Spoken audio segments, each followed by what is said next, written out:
भारत माता की।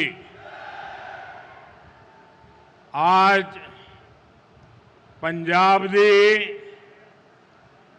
इस गुरुआं पीरां दी धरती ते तुहाडे सारियां दे बीच आके मैनू मान महसूस हो रहा हो। पंजाबियों किवे हो? चढ़दी कला च हो? साथियों, कुछ समय पहले मैं यहां श्री गुरु रविदास जी के जन्मोत्सव का हिस्सा बनने आया था और आज हमारा जालंधर विकास के उत्सव का साक्षी बन रहा है। आज सुबह मुझे जींद से देश की पहली हाइड्रोजन ट्रेन शुरू करने का अवसर मिला है। आज जींद से ही मुझे कुरुक्षेत्र में एक भव्य सिख म्यूजियम के शिलान्यास का सौभाग्य मिला है। ये म्यूजियम हमारी गुरु परंपरा को, गुरुओं के ज्ञान को भावी पीढ़ी तक पहुंचाने में बड़ी भूमिका निभाएगा। ये गुरुओं की शिक्षाओं, उनके बलिदान और सेवा की परंपरा को जीवंत रूप में प्रस्तुत करने वाला प्रेरणा केंद्र बनेगा। हरियाणा की भाजपा सरकार ने हमारी सिख विरासत को भावी पीढ़ी तक पहुंचाने के लिए ये पवित्र काम शुरू किया है। साथियों, विकास कार्यों को गति देते हुए अब यहां जालंधर से कई नई रेल सेवाएं शुरू की गई है।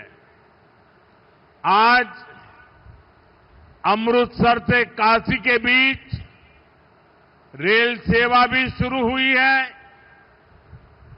इससे गुरु रविदास जी के भक्तों के लिए पंजाब से काशी जाना और अधिक आसान हो जाएगा। आज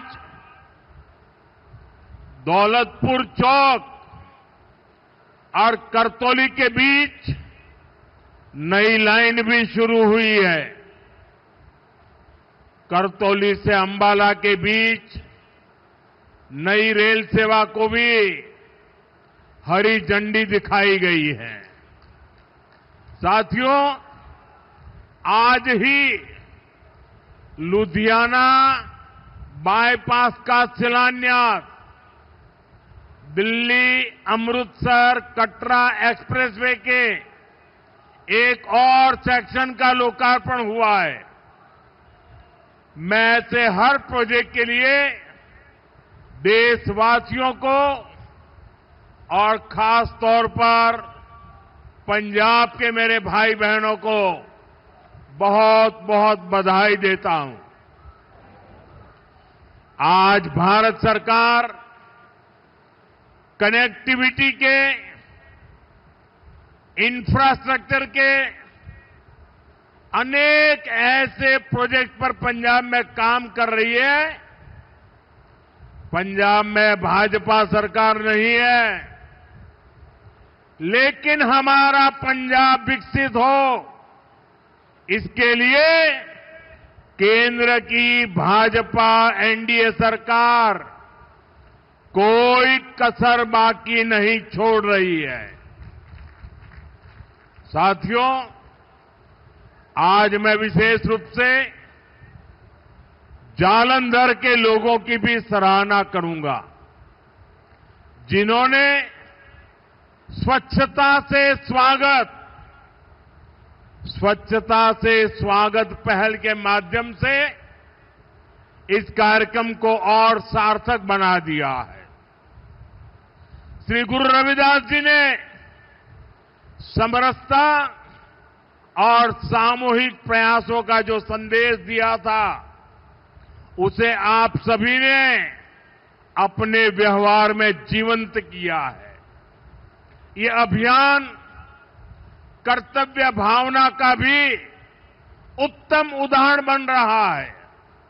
साथियों, आज के दिन मैं इस मंच से पंजाब के महान सपूत सरदार तेजासी समुंदरी जी को भी अपनी श्रद्धांजलि देता हूं।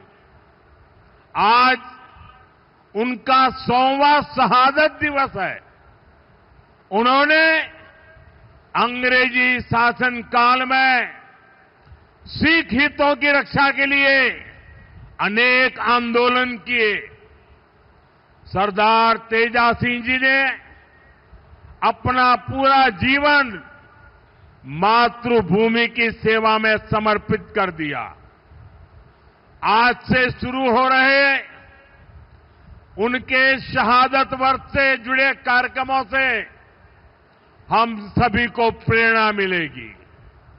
साथियों, केंद्र की भाजपा सरकार की भी प्राथमिकता है भारत के हर नागरिक की सेवा, भारत के हर नागरिक का जीवन आसान बनाना और उसे आगे बढ़ने के लिए नए नए अवसर उपलब्ध कराना।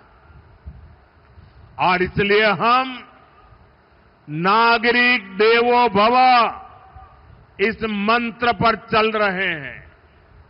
गरीब हो, मिडिल क्लास हो, ऐसे हर परिवार को बेस्ट से बेस्ट सुविधा मिले, ये हमारा प्रयास है। और नागरिक देवो भव का ये भाव हमारे काम में दिखता है। साथियों, जो भारतीय रेल है, एक गरीब परिवारों की, मिडिल क्लास परिवारों की सवारी है। लेकिन 2014 से पहले तक रेलवे की क्या स्थिति थी, ये आप अच्छे से जानते हैं। कांग्रेस सरकार नई ट्रेनों की झूठी घोषणा करके आराम से बैठ जाती थी। हमारे जो रेलवे स्टेशन है, इनको तो कांग्रेस ने अपने हाल पर छोड़ दिया था। यहां तक कि अंग्रेजों के जमाने में जो स्टेशन बने थे, उनकी सूद लेने वाला भी कोई नहीं था। साथियों, भारतीय रेल का नेटवर्क इतना विशाल है कि रोज उसमें जितने यात्री सफर करते हैं, उतनी तो कई देशों की आबादी भी नहीं है। रेलवे के विकास के जो काम आज हो रहे हैं, ये 30-40 वर्ष पहले हो जाने चाहिए थे। लेकिन पहले की सरकारों की प्राथमिकता में ये काम था ही नहीं। गरीब और मिडिल क्लास को भी सुविधा चाहिए, इनको भी साफ सफाई चाहिए, इनके समय की भी एक वैल्यू है। ये पहले की सरकारें चर्चा तक नहीं करती थी। साथियों, ऐसी सोच से विकसित भारत नहीं बन सकता था। इसलिए बीते हुए वर्षों में भाजपा सरकार ने स्थितियों को बदलना शुरू किया। आज पूरे देश में रेलवे स्टेशनों का कायाकल्प किया जा रहा है।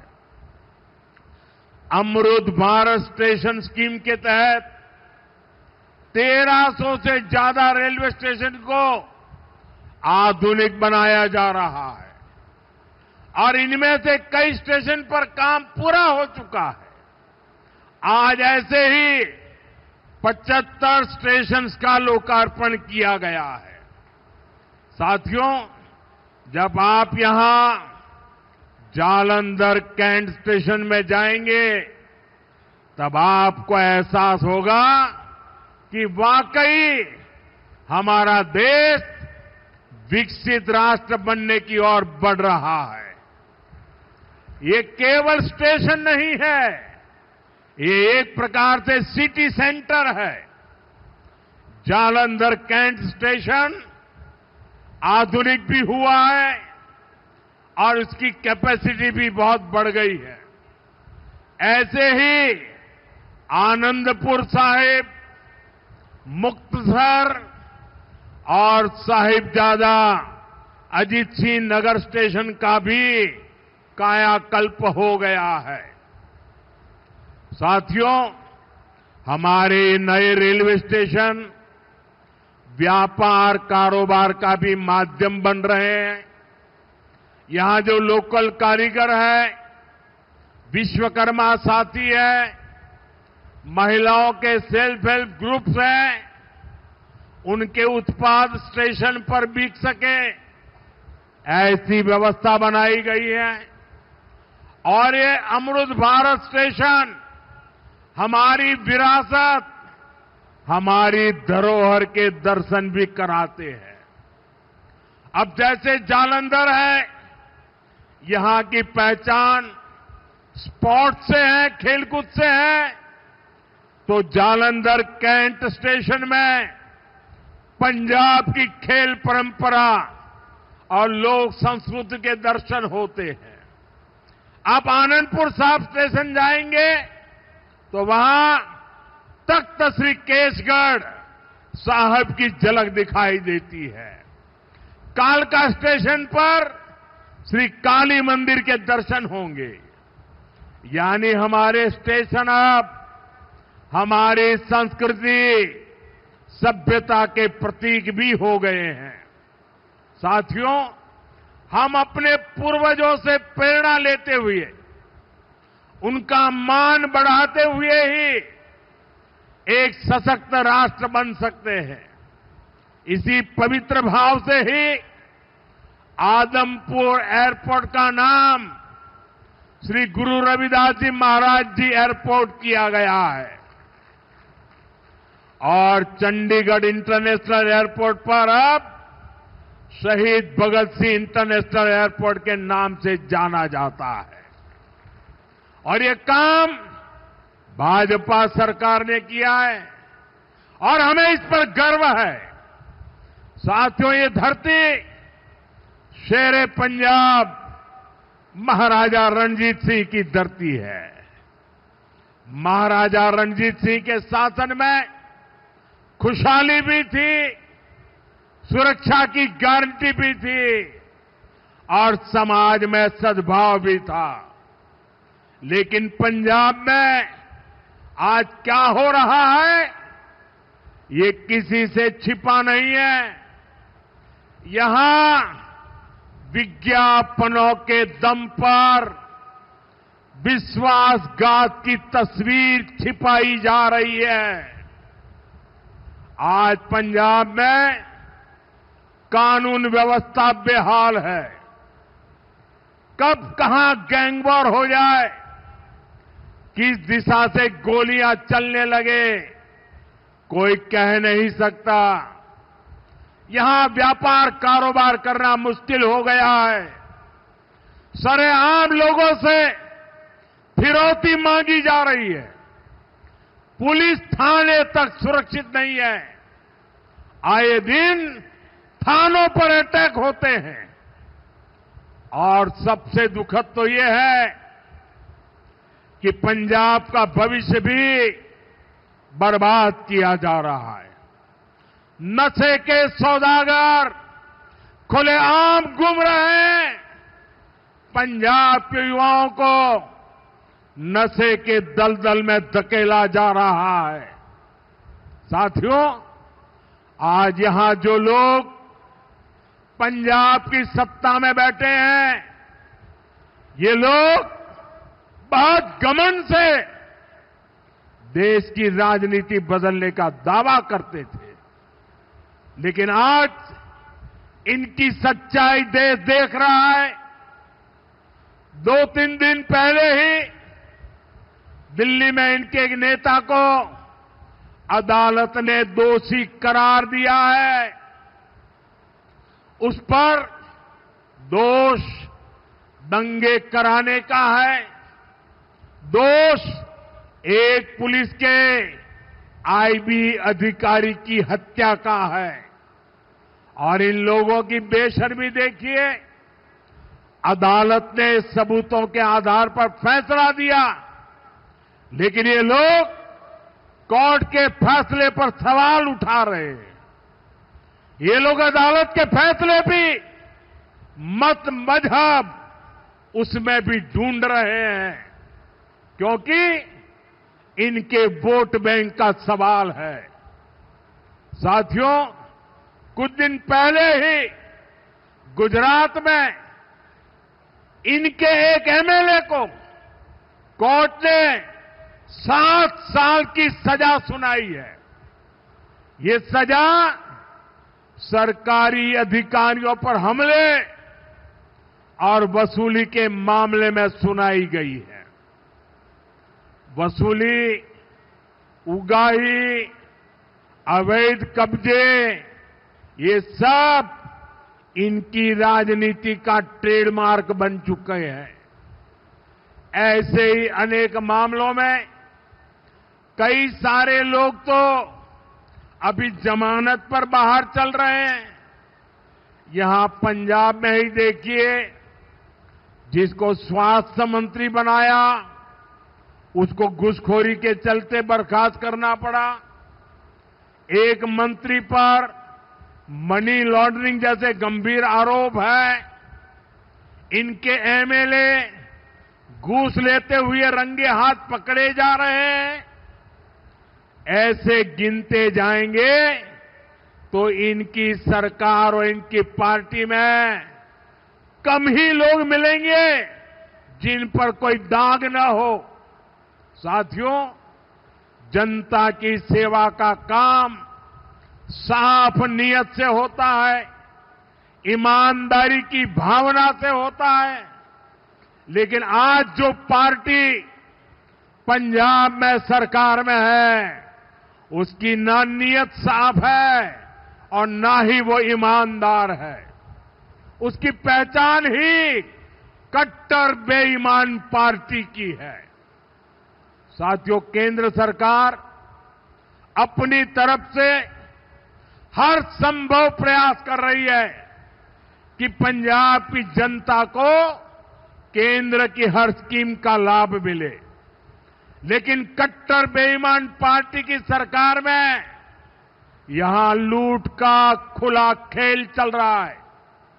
बीते 12 वर्षों में केंद्र से पंजाब को लाखों करोड़ रुपए भेजे गए।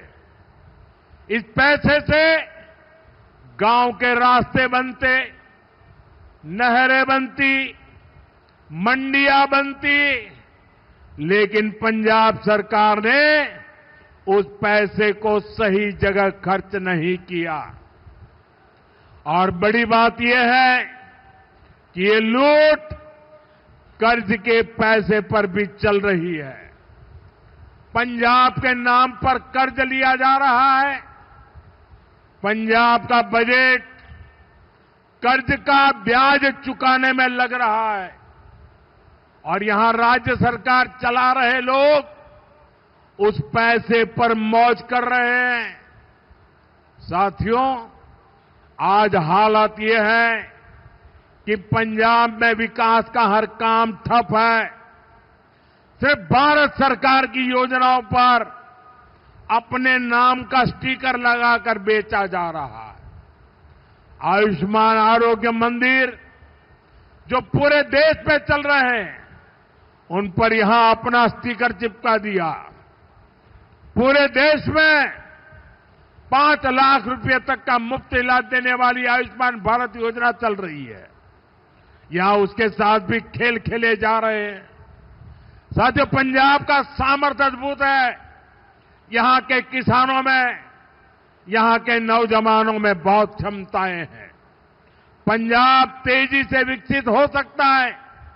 इसके लिए यहां भाजपा की डबल इंजन सरकार जरूरी है। आप सभी के सामने बीजेपी की राज्य सरकारों का उदाहरण है। जब से दिल्ली में डबल इंजन सरकार बनी है, तब से दिल्ली के विकास को नई गति मिली है। आपके पड़ोस में हरियाणा है, वहां बीजेपी की डबल इंजन सरकार किसानों को 24 फसलों पर एमएसपी देती है। पंजाब में किसानों को सिर्फ धोखा दिया जा रहा है। केंद्र और हरियाणा सरकार कर्मचारियों को 60% डीए दे रही है। यहां 60% तो छोड़िए, जो मिल रहा है उसकी भी कोई पक्की गारंटी नहीं है। कर्मचारियों को अपना हक पाने के लिए भी धरना देना पड़ता है। और बहनों बेटियों की पीठ पर तो इन्होंने छुरा भोंका है। बड़ी बड़ी बातें करके वोट तो ले लिया, लेकिन पूरे 50 महीने चुप रहे। वायदे की याद तक नहीं आई। अब तक बहनों के खाते में 50,000 रुपया आ जाने चाहिए था, लेकिन बहनों को सिर्फ झूठ मिला। और साथियों, पंजाब में जो कांग्रेस पार्टी है, उसका भी अपना ही रोना धोना चल रहा है। पंजाब में कांग्रेस में कुर्सी का किस्सा ही खत्म नहीं हो रहा। ये इसलिए नहीं लड़ रहे कि पंजाब का हित कैसे होगा। इनकी लड़ाई इसलिए है कि इनकी जो कुर्सी है वो किसके पास रहेगी। और साथियों, अकाली दल का भी यही हाल है। वो भी अपने ही स्वार्थों में उलझे हुए हैं। उनको भी पंजाब के लोगों की कोई परवाह नहीं है। साथियों, पंजाब में असली बदलाव भाजपा ही ला सकती है। पंजाब को विकसित बनाने का काम भाजपा ही करेगी। पंजाब को आत्मनिर्भर बनाने का काम भाजपा ही करेगी। पंजाब में नया निवेश आए, पंजाब में रोजगार के नए अवसर बने, पंजाब में बड़े प्रोडक्ट दुनिया के कोने कोने में पहुंचे, ये काम राज्य में बीजेपी की सरकार ही करेगी। साथियों, आज जालंधर आया हूं तो पंजाब के युवाओं से और जो खेलकूद की दुनिया में है, स्पोर्ट्स फील्ड में है, उनसे विशेष तौर पर अपनी बात कहूंगा। मुझे पंजाब के युवाओं के सामर्थ्य पर बहुत भरोसा है। हमने देखा है कि खेल के मैदान में पंजाब के युवा कैसे भारत की आन बान शान को ऊंचा रखते हैं। आज स्पोर्ट्स के गुड्स के लिए मशहूर इस शहर से मैं पूरे पंजाब के युवा साथियों से कहना चाहता हूं, ये आपके लिए अवसरों का समय है। खेलो इंडिया अभियान आपके लिए चलाया गया है। खेलो इंडिया स्पोर्ट्स पॉलिसी आपके लिए लाई गई है। आज भारत में नई स्पोर्ट्स इकोनॉमी विकसित की जा रही है। इस नई इकोनॉमी के केंद्र में जालंधर का स्पोर्ट्स मैन्युफैक्चरिंग इकोसिस्टम है। इस नई इकोनॉमी के केंद्र में कोच है, स्पोर्ट्स मेडिसिन है, स्पोर्ट्स साइंस है, स्पोर्ट्स यूनिवर्सिटीज है, सेंटर ऑफ एक्सीलेंसी है, स्पोर्ट्स स्टार्टअप्स है। साथियों, अभी मैं ऑस्ट्रेलिया और न्यूजीलैंड गया था। वहां इस विजन को लेकर काफी सारे समझौते हुए। मैं सभी युवाओं से कहूंगा, आप स्पोर्ट्स से जुड़िए, स्पोर्ट्स की दुनिया में अपना परचम लहराइए। हमारी सरकार हर तरह से आपके साथ है। साथियों, हमें पंजाब की आन बान शान को नई ऊंचाई पर ले जाना है। हमें पंजाब का नया भविष्य बनाना है। मोदी हरदम हर पल पंजाब के लोगों के साथ है।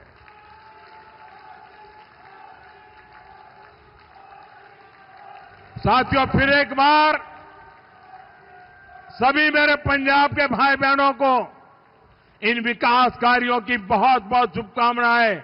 मेरे साथ पूरी ताकत से बोलिए, भारत माता की, भारत माता की, भारत माता की, भारत माता की। वंदे वंदे वंदे वंदे वंदे वंदे। बहुत बहुत धन्यवाद।